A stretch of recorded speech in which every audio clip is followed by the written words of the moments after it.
Bienvenue sur VLM TV. Nous allons aujourd'hui à la rencontre de Sylvie dans la belle commune de Romandais et nous sommes en Ardèche.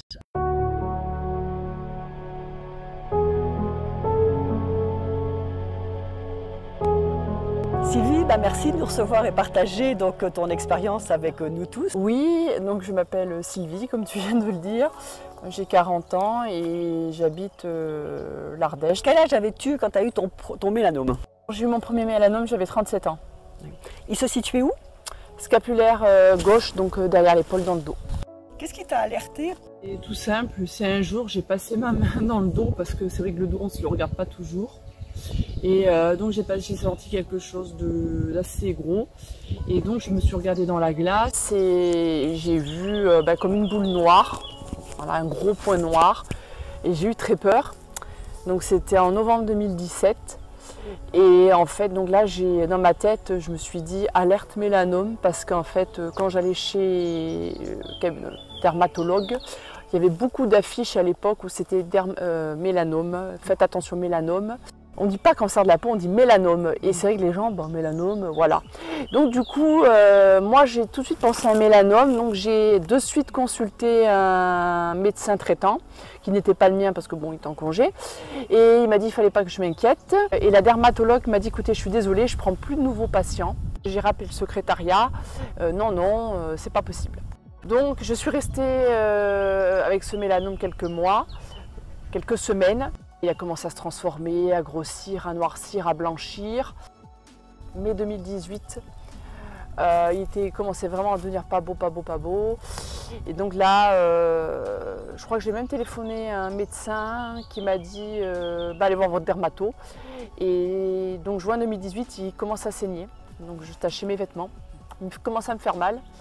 Enfin, à un moment donné, ça y est, on décide de t'enlever, de faire ta biopsie donc de grain de beauté, donc de mélanome. Quand tu as les résultats, oui. comment tu réagis? Voilà, il me dit donc c'est que c'est un mélanome de but en blanc. Moi, de suite, je dis bénin ou malin. Enfin, tout de suite, c'est ce qui est sorti. Donc, il m'a dit vous allez être prise en charge sur Lyon, mais ça ne sera pas de suite. Il raccroche et moi, sur le coup, j'accuse le coup. Parce qu'à ce moment-là, je suis seule à mon domicile et je me rends pas trop compte en fait je me rends compte et je me rends pas compte.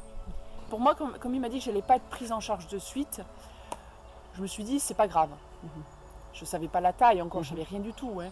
C'était juste le mot mélanome.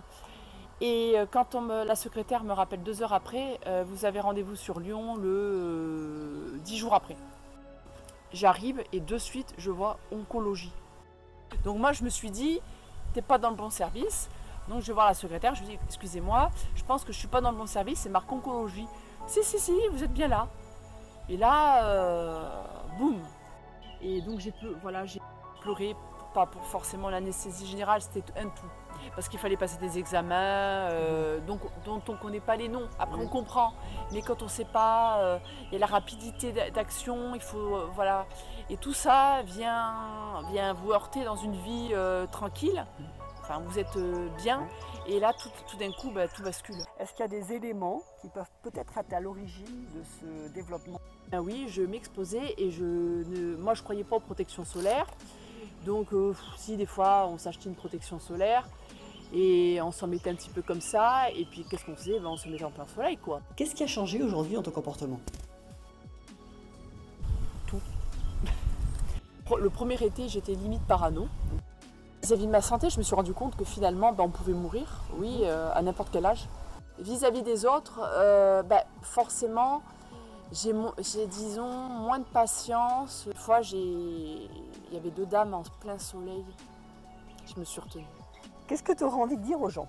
J'aurais envie de dire que c'est pas de la rigolade, quoi. C'est pas une verrue, comme m'a dit mon chirurgien. Ouais. Quand il m'a dit, mais c'est pas une verrue que vous avez. J'ai dit, oui, je sais bien, j'ai pas une verrue. Ça change une vie. Alors on s'en remet, quand on peut s'en remettre. En tout cas, Sylvie, un grand merci d'avoir partagé ton histoire avec nous. Oui. Et puis on te dit à très bientôt. Merci. Merci. Si vous voulez vous aussi partager votre histoire, retrouvez-nous sur le site internet ou la page Facebook. À bientôt.